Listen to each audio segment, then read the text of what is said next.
This is what trash trucks does, and keep on getting it.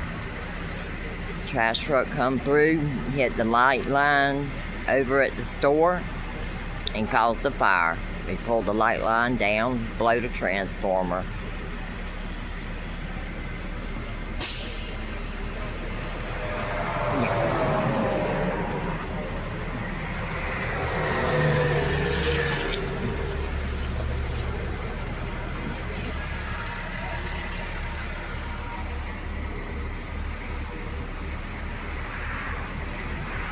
He said by the time they got the call, they didn't know where the truck was going on 521.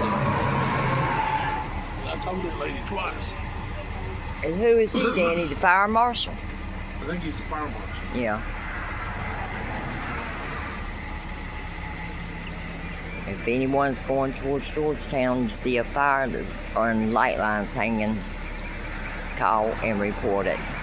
This just happened over here at Sunoco store at the 6 Mile Crossing.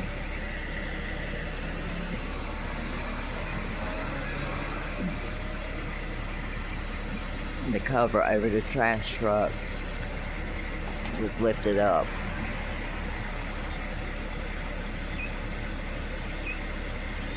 And one of the poles sticking up.